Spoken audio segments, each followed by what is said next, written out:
You are listening to The Free Amigos. Hey, I'm Casper. I'm Mark. And I'm Tony. So here we are again. We are going to do a special edition of the podcast, and we're going to talk through what everybody's talking about at the moment, coronavirus and how it's affected us and the wider world. It's a bit of a bonus edition today. And as usual, I'm here in the UK, in Langley. We've got Tony in Birmingham. How you doing, mate? I'm very well, mate. Thank you very much. Enjoying VE Day, bank holiday here in the UK. So, yeah, important day over here, isn't it? Definitely, my friend. Definitely. And Casper, Yes. in Indonesia, Lombok. How you doing in the storm over there? All good still. It started raining finally, so that's quite nice. Cooled off a little bit, and but still good out here, absolutely. Let's talk about this lockdown period. How long has it been now? About 7 weeks.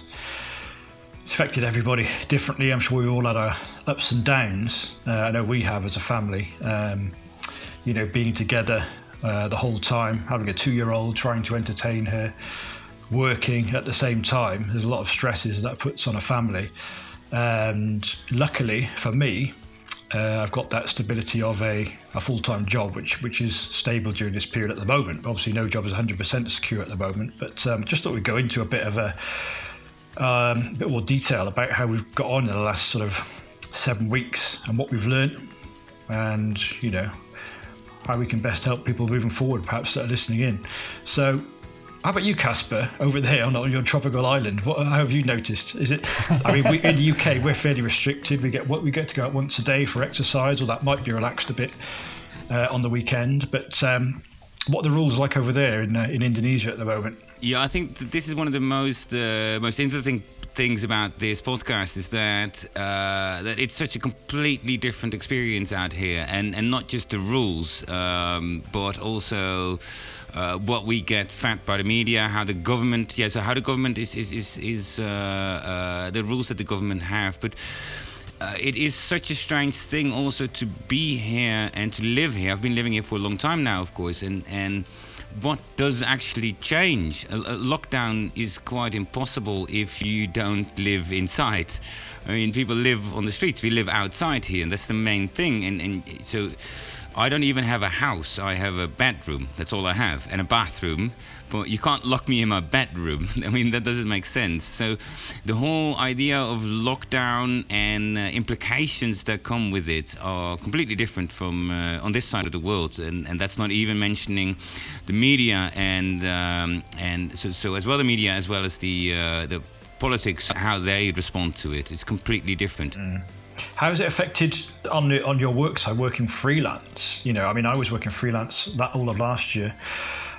And, I think I'd be quite worried in the UK at the moment if I was freelance, in terms of when's there going to be work to go back to. But has your work continued through this period at the moment? No, my work completely stagnated. My work completely stopped. Most of my work completely stopped, as in especially the work that I do for TV shows, where, of course, the TV shows, they still go on, but especially when it comes to commercials and those kind of things, where you work with big sets, with a lot of people on a set, that is absolutely not possible at the moment. So, as you've seen TV shows, a lot of TV shows nowadays, people are separated through the studio, having their 2 meters distance, and so there's also not a lot of new shows coming up at the moment, because that's in the traditional world just not really an option. I am lucky that I still got some work as a freelancer, but it's one of the things that I think is really important and really beautiful at this moment when it comes to work is that during the past 7-8 weeks, people got more time to develop their own brands, their own companies, and young entrepreneurs really started to flourish here. So I got quite a lot of those in now that needed help with branding or with brand development or design.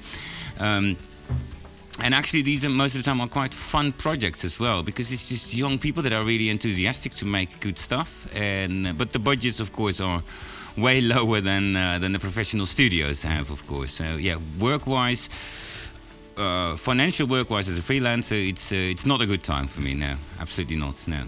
No, I appreciate that. Probably it must be difficult for people who are not on fixed contracts, permanent employees, transient staff like yourself, where I suppose that's easy for companies and employers to sever those ties initially, isn't it, and save money there and their costs. And when, like here in the UK and America, even been even more magnified over there with the amount of unemployment that we've seen during these last few months. And people and the UK government are paying, I think I heard a statistic the other day, I think up to a quarter of the population in the UK are being currently paid by the UK government. That's just a staggering number and on furlough. But basically the UK is a company now, and the government is the boss. No one would have thought this would even possible a few months ago, but this situation we find ourselves in, and like I say, that's been even more magnified in the likes of the United States, where I think, correct me if I'm wrong, but there's over 100 million people now. Like a couple of weeks ago, I think like 3 or 4 weeks ago, they had this insane week that had like 1 million in 1 week or something. Like one of those absolutely insane numbers that we haven't seen before, as far as I know. Yeah. You have to read it twice, don't you? Yeah, you have to clock it twice. Is that real? Surely not. Yeah, so I appreciate it's very difficult for people that are, I suppose, self-employed people. That was something that took a while to come into effect in here in the UK as well. The government rolled out their furloughing plans. So obviously that was permanent staff, people with full-time employment. But that obviously ostracised a lot of the self-employed entrepreneurs, solopreneurs. And how are they going to cope during lockdown? How are they going to get any sort of income and revenue? And that's been addressed to a degree. Yeah, and I myself, I almost fall underneath like the artist kind of group as a creative. So you know that I have always have trouble to explain what I actually do, because my work, every job is different. Sometimes I produce music, sometimes I make design, sometimes I do this or that. So I kind of get towards that artist kind of thing when I write a theatre show. How are you going to put a value to that now? It's an art. It's been a free art. Or making my documentaries, especially documentaries, making my music. I make that, or my book. I make that to inspire people, and that's not per se stuff that I want to make money off. But it gives me money in the end, just because that's how marketing works, right? You invest and then you get it like organic leads in marketing. So it's really difficult for me as well. I don't fall in any category at the moment that I can hold my hand up, especially since I don't really live in Holland. Can I still hold my hand up for the Dutch government? Well, I do pay my taxes. So these things are really complicated, yeah. And especially when it comes to the artists or the free people of our society, and they are the first victims here, which is when it comes to financial steadiness. It's quite difficult here. Yeah, because you can still, you're incubating your own projects at the moment that you can do, but necessarily you're not getting paid to do that. You're doing that off your own steam and just keeping yourself ticking over and working on your own business. But at some point, you'll hopefully then see you'll bear fruit with the work that you're doing now during lockdown. That you can produce courses, material, documentaries, and so on and so forth. Your books as well. Yeah, I think that is something that is actually quite amazing to see at the moment. Is what I said, is that how many people start their own businesses, their online businesses, or and for me, I could say, it was really, really clear the moment when we got into lockdown. Like, okay, Europe was in lockdown before we went in lockdown here in Asia, but of course I still follow all the news and I talk to you guys, and so I could see quite clearly, like, this is going to be a global thing, and this means that I'll be stuck here for a couple of months. And I could also see that the jobs started falling away in Europe, and so my freelance jobs will fall away as well. So I kind of had to shift my focus, instead of going from week to week to month into I need to get out of this crisis in 6, 7, 8 months time. Who knows how long it's going to take? Hopefully I've got enough money to keep myself afloat until 6, 7, 8 months, and then I need to have a business. Then I need to have one business, two businesses, maybe three, or then I need to have a different way of creating income, because otherwise I will not stay afloat in the end. And I see that a lot of people do that. Yeah, and I think I think this is something that we're all grateful for. We started this journey to creating our own online business around the same time, sort of towards the end of last year, when things were obviously a lot more stable. But now, I think all three of us can say we're incredibly glad to be on this road that we are. Absolutely, with the journey towards becoming entrepreneurs, particularly digital entrepreneurs. It's the perfect time to get involved, because even though parts of the economy are crashing, if you work in events at the moment, for example, or you've got a cafe or a restaurant and a small business like that, I don't know how you come through it, but if you're working online, if you've got businesses like Zoom, big businesses like Zoom or Ocado or Netflix are booming, because everybody's doing everything indoors and everyone's shopping online. So we found this opportunity at the perfect time, really, because as you said, you can't really rely on one stream of income at the moment. No job is 100%. And that was still the case pre-COVID as well. Yeah, it's just been exaggerated a million times. But now that's we're in kind of the thing, COVID situation, right? Because it's so exaggerated that you suddenly. I said to myself, whatever happens after 6, 7, 8 months, or whenever this is going to be blown over, I don't want to get in the same situation anymore. I want to make sure that I've got I'm going to bet on 2 horses. So while I'm not getting any work in, or while I'm sitting at home, next to the fact that there's always enough to do, of course, and there's a lot of different new stress coming in, why not create those businesses, online courses, or whatever I can create, so that in the end I've got multiple options for these kind of scenarios, basically. Yeah. And that's it. You're not just talking about one stream of income either, whether it's affiliate, whatever. You're looking at multiple streams of income, and we're still only at the start of our journeys, but you can certainly see the potential for how that could happen. Multiple ways of marketing online, and it's just learning those essential skills initially to market online, and then you can branch off in different directions, can't you, depending on what your interests or your where your passions you just apply are. that skill set. And take this podcast for instance. This wasn't around pre-COVID-19, and this is something that during our isolation and our time at home and is it the COVID beach, child? It is. Well, it is a child. Are people going to call it that way, COVID's child? Or maybe this was one then. Well, I think, like you say, you have BC, AD, and now there's going to be before and post-COVID. I think that's going to become a thing, and I say it's given rise to a lot of opportunities to people. They can start incubating their own personal ideas, development, learn new skills, get on with something that you've put off for years maybe, and actually take the opportunity while you have time at home.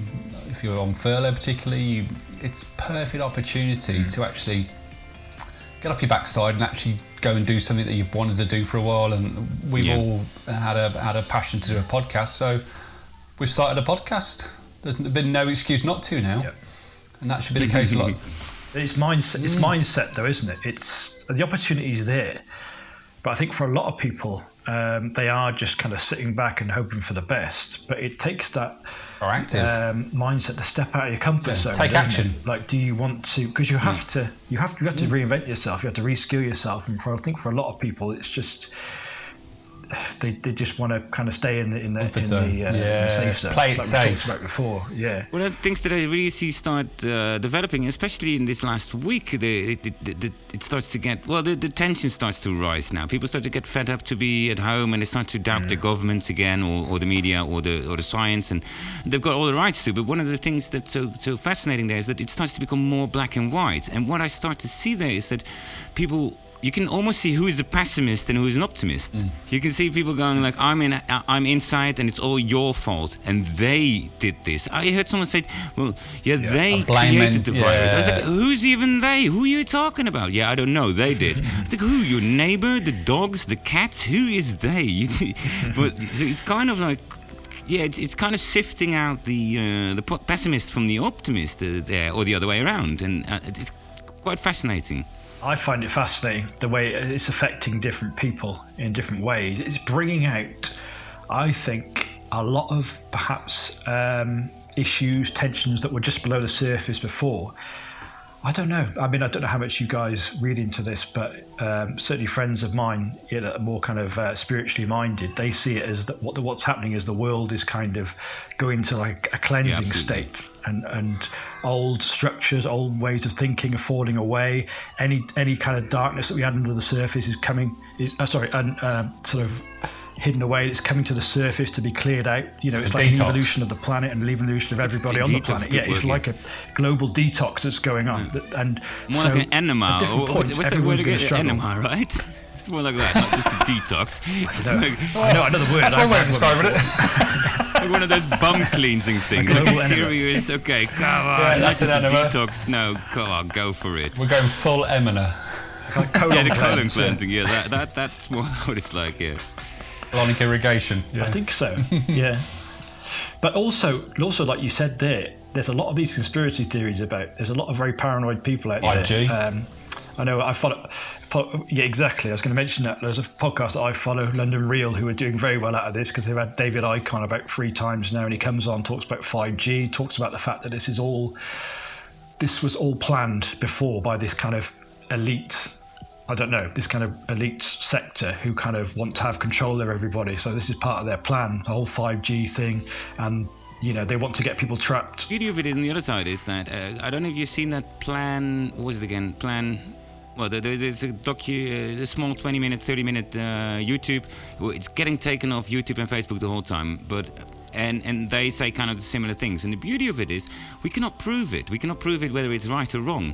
So even when they say this has been created by the Bill Gates and the whatever names they come up with the whole time, it's always the same. Which is funny actually, because it's always Bill Gates and it's never the guy from Apple. But but you can't. I don't get the Bill Gates connection personally. That's why I say. Well, of course, he's got a massive finger in the pharmaceutical industry. But so for me, the thing is that it doesn't matter whether it's right or wrong, and who is kind of like joining into that flat Earth society or joining into that discussion. It's like being internet warriors. Everyone's an internet warrior again. But then again, chill out. You can't prove whether it's right. You can't prove whether it's wrong. No. So now, and this is that's what amazes me when I see these people, these podcasts, and someone like David Icke is so certain that he's right. He's so certain this is a global conspiracy and it's 5G. It's like, you don't know. You cannot possibly know what this is. Or do you know something we don't know? What's going but on? They never come up with the facts because you can't. Well, and that's the beauty of it. So that's where I think it shifts out that passive optimist kind of thing, where you go like, now everyone can start screaming and we can all go, or okay, it is what it is, and let's just start our own business. Or do some good stuff. Start writing music again, or like you said, Tony, finally do those things that you've been putting aside for such a long time. Finally write that book. Exactly. You should consider. For me, lockdown should be considered an incubation. It's a home incubation to get on and do something. Like for me, I've been trying to learn Spanish this year. I started it before COVID, but it's been something that you must have been really bored. Well, no, it's something I want to do, but I think if I hadn't started pre-COVID, I'd have definitely started it or learning the language. I was reading an article on Google Insights and some of the trends they've been seeing on the likes of their YouTube platform, and the amount of sort of how-to videos, self-development, cooking, learning a language, homeschooling type content on YouTube. They've been seeing like between 20 and 40, 50% increase in those type of YouTube channels in the last 2 months. Yeah, because people are shifting and having to adapt how they learn, do stuff. I think one of the things like people have to cut your own hair because people can't get their hair cut at the moment. It was funny because a friend of ours just said, Chris, he said today, like, I'm going to make a video on YouTube how to homebrew. Right, yep. And I thought Coffee. for a second, he's a proper what's the barista. word again? Like coffee lover. Barista. Barista, proper barista. And the funny thing is, the first thing I thought was, oh yeah, I want to be able to home brew because I'm at home and I want to brew. It was really the first thing I thought, and I don't even know exactly what it is, but yeah, that's amazing. Yeah, learn how to cut your own hair. Yeah, it's just all manner of things like I say, homeschooling's obviously been a big one because schools have been off. Like myself, I've got 2 school-age children. It's been quite a challenge. A, to keep them motivated. B, to find the time to do it, and have, especially when you've got 2 children at different ages and different abilities. My wife's been furloughed, so she's having to do the majority of the homeschooling, and trying to find that balance and time and getting them motivated, getting them up and dressed in the morning, having a break, trying to get them outside to do exercise as well on a daily basis, keep them fit and active. It's been extremely challenging, and talking to other friends with other, they've got school kids, they're all experienced the same thing. That I think for kids, because the longest they normally have maybe is like 6 weeks over the summer holidays, but over those 6 weeks they wouldn't do any schoolwork ordinarily because it's the summer holidays, it's the break from school.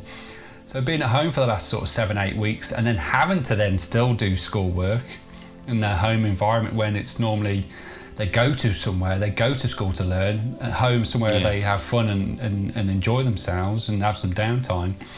Trying to switch that mindset up for them and get them to be rigid and disciplined and doing it every day, that's probably been the biggest challenge for us, and especially for myself. Well, both my children have had suspected COVID-19 as well, so we've had 2 separate periods of 14-day self-isolation. That's been immensely challenging. Yeah, well, that's personal experience, yeah.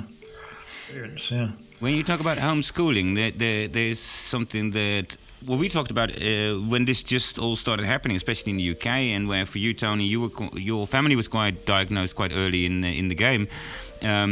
Where and we talked about like what the pressure is going to be quite high now. You have to do so many things. There's so many responsibilities falling on your shoulders now as a father there, and as the main income of the family, etc., etc.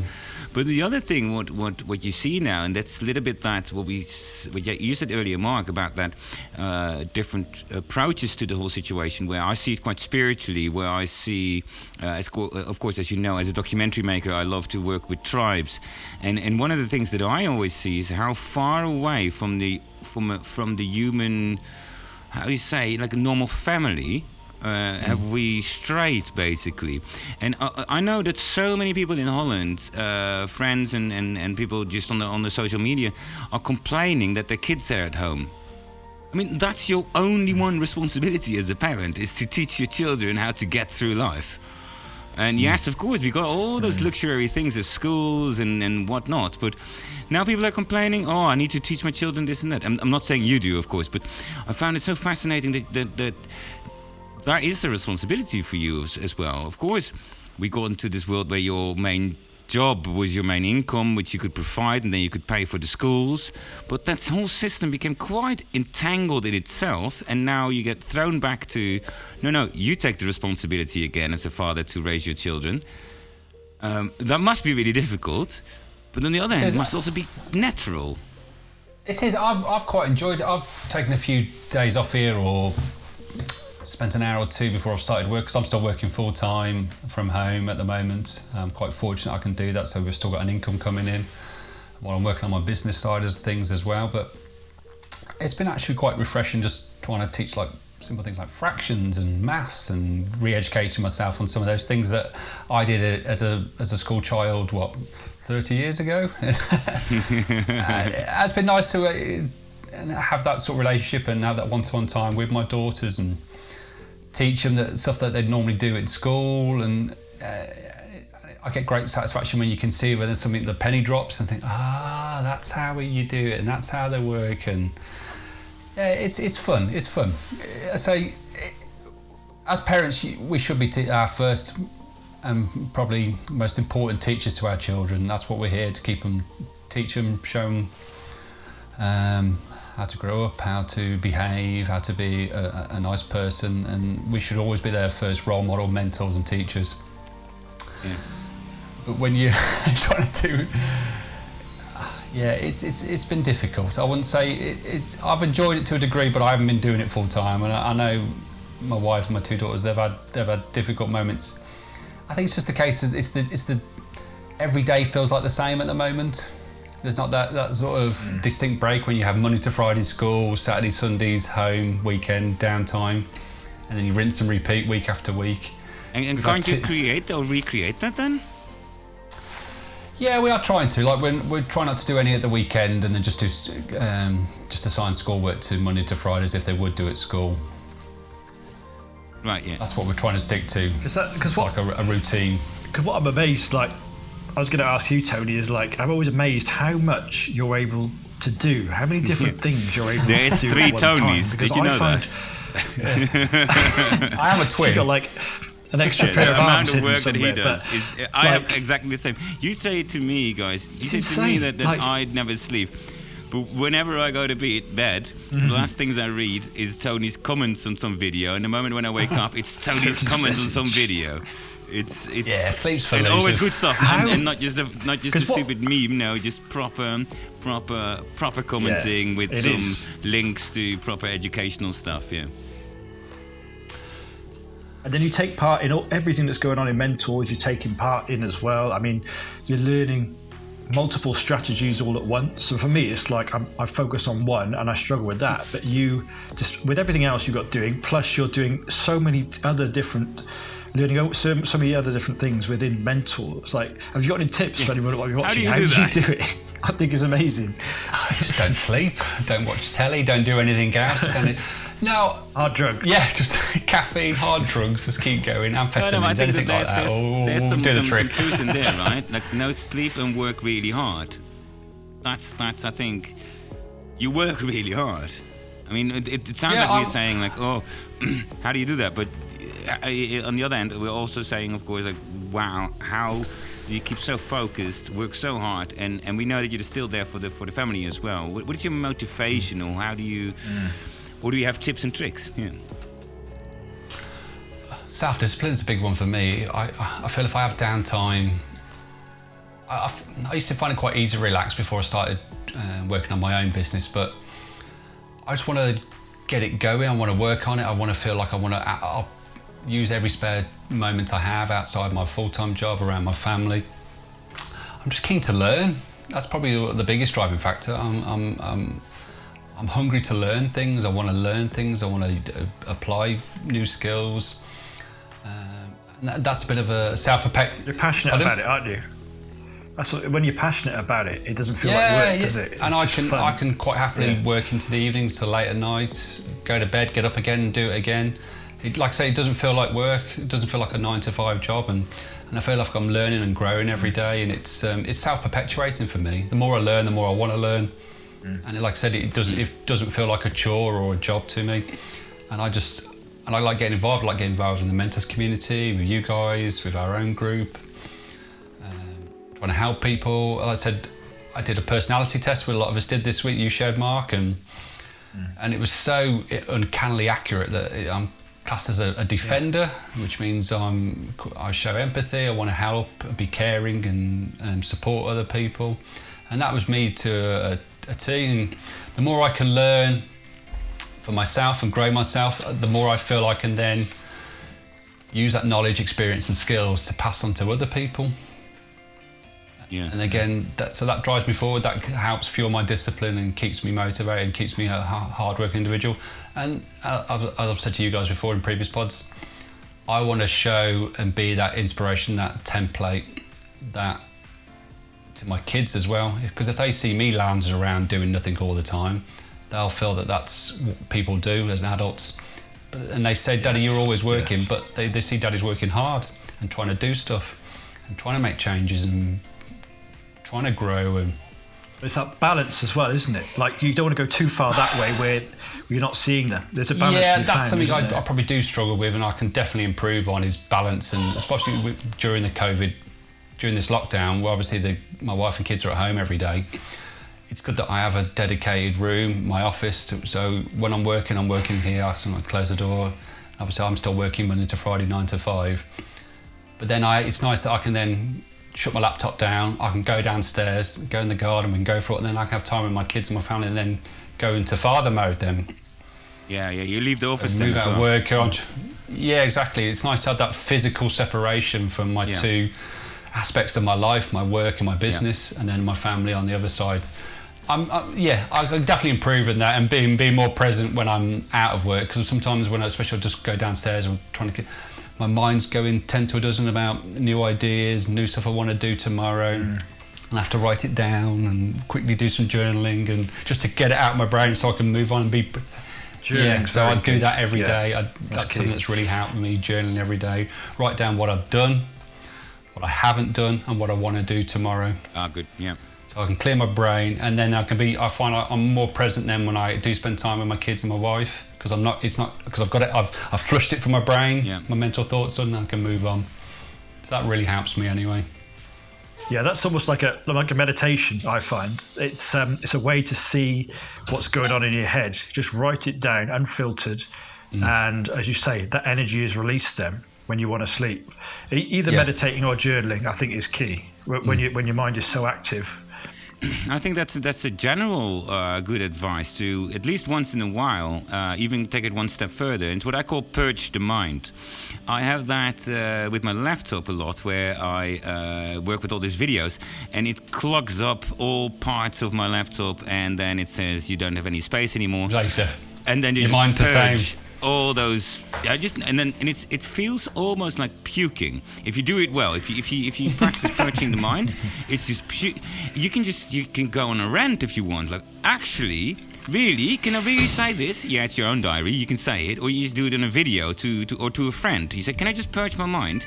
You just purge it all out, and that's positive stuff. That's negative stuff. That's all kinds of stuff. It doesn't matter, and it's so weird when you do that. And sometimes that when I say this to people, they think, "Oh, I'll give it a try," and they call me a couple of hours later, like, "Oh, I've been doing this for hours," but then in the end they get to almost the epiphany, or like almost like to the mindfulness state. That's what you say, Mark, in meditation. So again, it's kind of cleansing, where everything is out. And actually, what I try to say is, I would love to do this. And then they get it all in one sentence. It's beautiful. Do it every day is, of course, really, really good. Every day a little bit, at least, to keep you, to clean up a little bit. Right?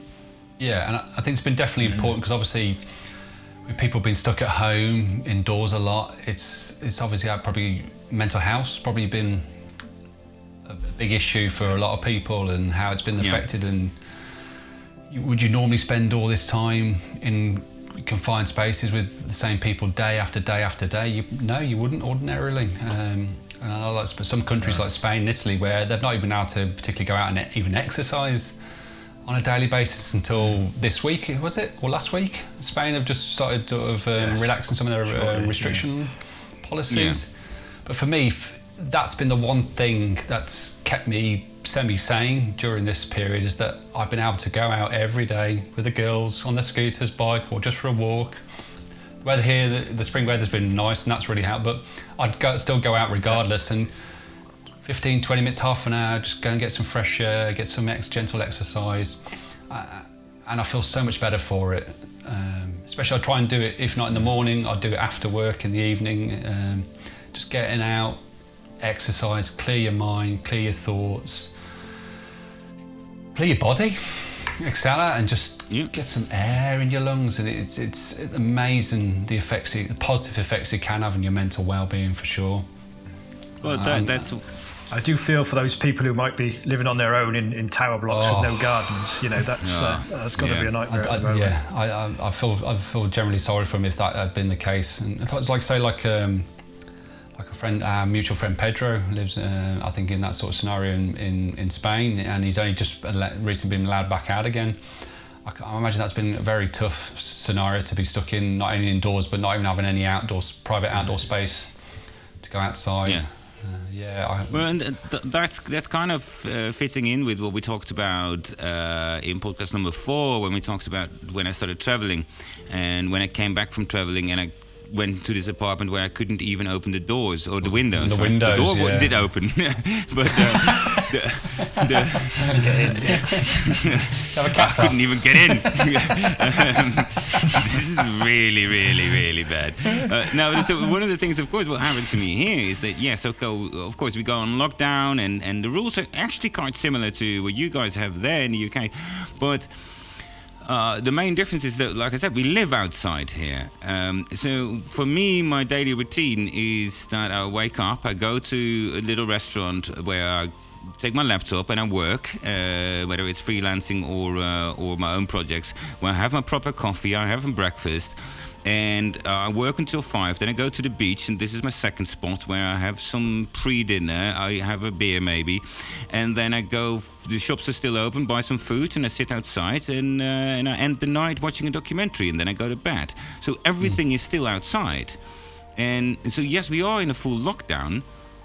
But actually, my life didn't change a single thing because I've always been working on my laptop, always going for a coffee, and living outside. And that's why I said it's not just that they can't say, okay, you need to go on lockdown because you first of all, they can't say you need to stay inside. It's just not possible. And second of all, it's such an interesting thing is that when the lockdown happened, it went so sudden that I was like, well, I'm at the right place for a lockdown. And actually, and this is not to brag or to say like, hey, I did it better than you, or to say that you didn't do it well. It's just because of that fact that I said before is how I was so depressed and living in that house. Almost like I felt it coming, like this is not what I want. And so when you see like a massive lockdown, like this is what you have.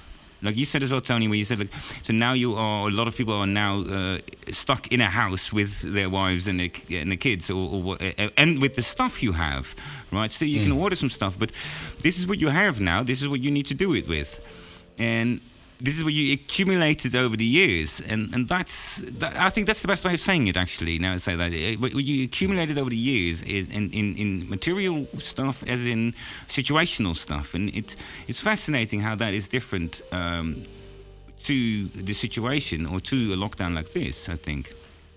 Yeah, totally agree. Yeah, it's a huge. It's how you look at it, and we're seeing it as a huge opportunity, I think. And I think we're all grateful that we did start retraining and reskilling ourselves before this happened, and it's actually put us in a good position to come out of it. And I think we'd all just say, anyone who's listening to this who's interested in the same thing, just get in touch. We can put you on the track to get involved, reskill yourself, reinvent yourself.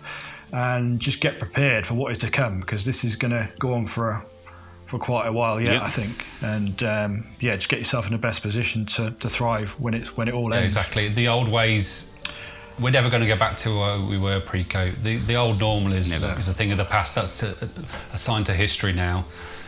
What you make of your current state and your future life is in your own hands. You can make changes now, and you can adapt. And those that will adapt and change will be the ones that will thrive in what the new economy and what the new climate will be once we are a bit further down through this lockdown, out of lockdown, and things start to sort of settle down and return to some sort of normality. But the old normal, you just forget that.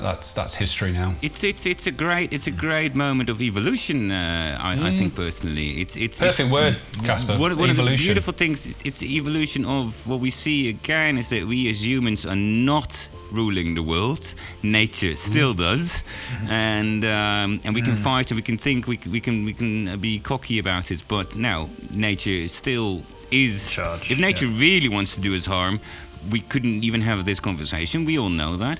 And then the same thing, that is just evolution. It's just evolution. And the same thing goes with humans at this moment. This is survival of the fittest, as in people that can adapt and overcome and come up with new solutions, or doesn't matter how difficult the situation is at the moment, where you go, okay, from a complaining pacifist become someone who takes action.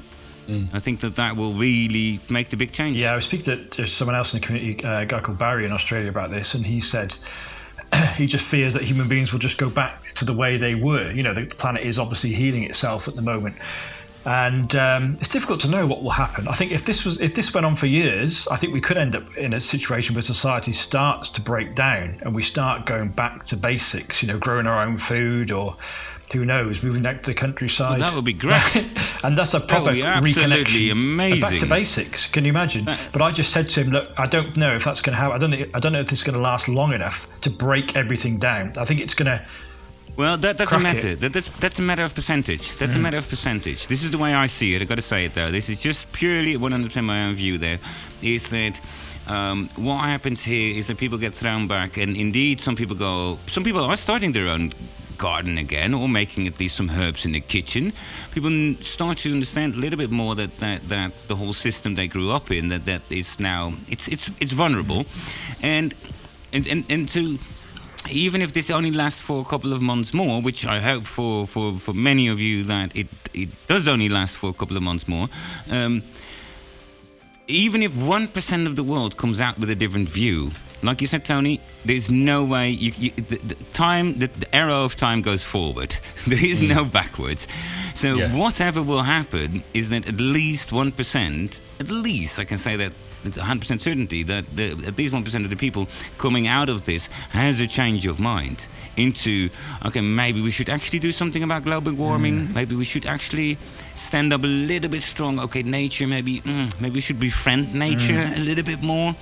And like you said, okay, before we really go back into the Iron Age or Bronze Age, no, that won't happen because the time goes forward. We can't go back, like I said. So, but there will be 1%, 2%, 3% that people are starting doing yoga. It's always like that. People that start doing yoga now, start meditating. The fact that we have this conversation and it will reach maybe one person that says, well, actually, those guys are maybe right, or maybe they get something out of it. It's a 1% rule, but it will definitely change for the benefit of a better life together, I think. Yeah, it's brought people together, definitely. You see people out in the streets in the UK clapping on a Thursday evening. Yes, in a way, this physical distancing, but I think it's emotionally kind of bringing us together. And certainly up for our family, it's been tough at times having so much time together, but having more time with my daughter, building my relationship with her has been like one of the massive pluses I've got out of this, definitely. So you can definitely see pluses in any situation. Nice. A little bit of a bonus episode, and it's a fascinating subject that we could talk on for hours, I guess. But as always. As always. But I think we'll leave it there today. Thanks, guys. Thank you, Mark. Thank you, Cass. Everyone listening or watching this, stay safe, stay at home. Yeah, stay safe. Yeah, look after yourselves. And We're back next week. Yeah, and we'll be back for our next episode next week. With Tommy Boy. Absolutely looking forward to it. Now he's got some stories. Brilliant. Thanks, guys. Adios. Take care. All right, thanks, guys. Bye. Speak soon. Cheers. Adios. Bye.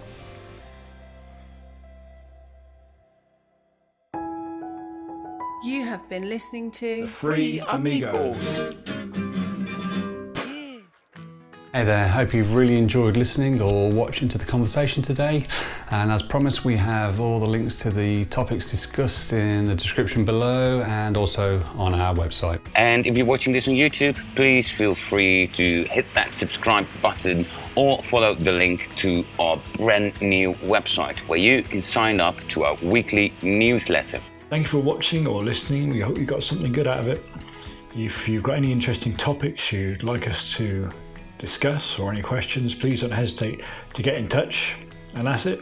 See you in the next pod. Adios. Cheers.